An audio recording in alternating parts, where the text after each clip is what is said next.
I thought it would be really cool to have a mountain bike trail a few minutes from my house. So knowing the right people who were involved at the county level managing the area, I started pitching some ideas on a mountain bike trail. I got some support from the guys in the community, and a few of us approached the board with a proposal that we would design, write the grant, and supervise the construction of it if the county itself would just put up the matching portion for the RTP grant. The original engineer estimates for Harmon to fill was 5 years, but if you remember the winter of 08-09 and the 100 inches of snow we had and then a fairly fast snow melt, the entire lake actually filled in about 2.5 weeks. It's a man-made lake, It's right? a man-made lake that's originally built for flood control, but then when they first filed the permits for it, it was flood control only, but then the chairman of the water board at the time decided that there's really no good reason not to do recreational, so the permit was changed. With Harmon being open, we're trying to get things out here for people to do, you know, and with the water board's budget, it's like, what do we do? So RTP grant being 80-20, we plotted out a 8-mile trail around the lake and went after an RTP grant for it. We went after that grant, and this was actually built in 2 phases. One grant, but 2 phases, just of course North Dakota construction seasons. So we did a 3-mile section from the west trailhead down to the creek, and then the next year we did from the dam down to the creek and then put the floating bridge in that year to complete it. So in 2014 we did another RTP grant, and that added 4.25 miles on Epic Loop. And the way it was designed was I was trying to keep the trailheads as close to each other as I could on the main loop to try to minimize the amount of trail that you would skip to maximize the length.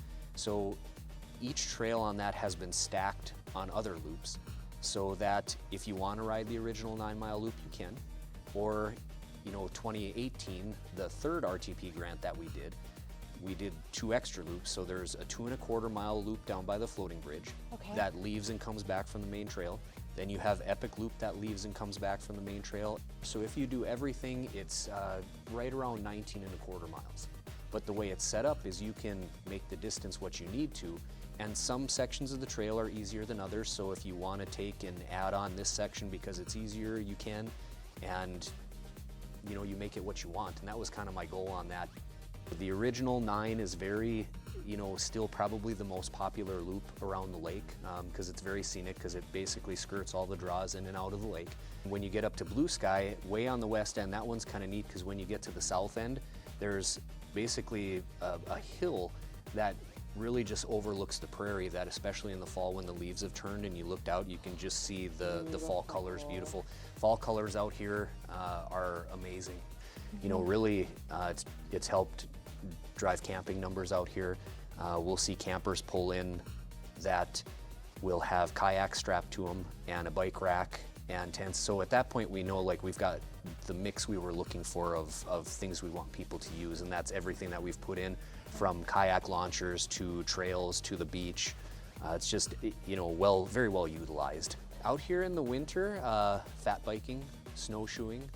We do have people that are cross-country skiing in our fat bike track. We don't set tracks for skiing like they do in the golf courses, but usually it's deep enough where if you have a little bit more of a backcountry ski, you can cross-country ski in the trail.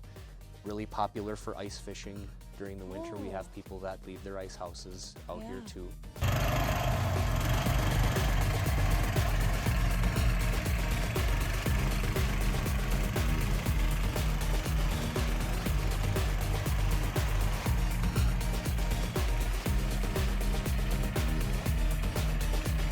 This is the only one that's been with the RTP program. Like, this is the only one of its kind that's been purchased so far with the RTP program. Essentially, it's a snowmobile track with a Kohler small engine on it and a good LED light, because a lot of times we do end up grooming at night. It's usually if we get, you know, 6-8 inches at a time, it's not a problem because we can go out and groom, and you have that gradual compaction.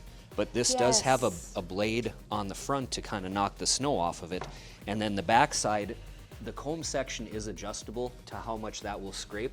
So if you do get a little bit of an icy crust on it, you can take this and pull it up, and Okay. it'll ride more on that blade, so it'll kind of skim the ice off of it before you repack it. But when it is so deep like this, what we've kind of had to go for this year has been this route. You know, with that first powder, Yeah. it was too much to pull on that. We were sinking too bad. So then we went to an otter sled, because at least at that rate, when you're behind that, you know, you have nothing that's actually trying to blade or compact, and your weight is more spread out.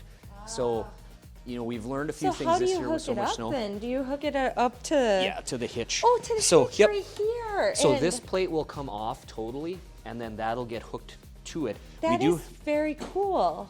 We do have to shorten the hitch because this Is that puts you kind made of far for back. That, or did you make that the Well, contraption? they sell these hitches with the otter sleds. Okay. Like if you're going to tow your ice house behind a snowmobile out onto a lake. That's what Yes. this is really made for.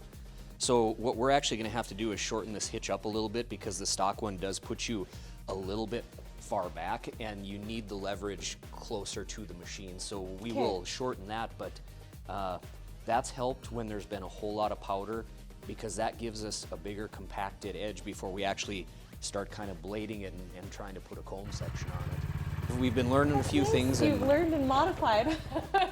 it's the North Dakota way. it is kind of the North Dakota way, isn't it? But we're literally looking for, we have no trail corridor wider than these handlebars. Yeah. So we really needed a machine that was more maneuverable, and really, like some of those corners, you know, you can get extremely tight corners with the thing. We don't groom anything specifically for it, but the hill leading down to the boat ramp is extremely popular for sledding. Kayaking has been very popular. Harmon's a no-wake lake, so you don't have to worry about getting run over by a jet ski. So you see a lot of people out just kayaking, fishing from kayaks in the summer. Yeah. It's just, like I say, the usage has just been off the charts for the day use.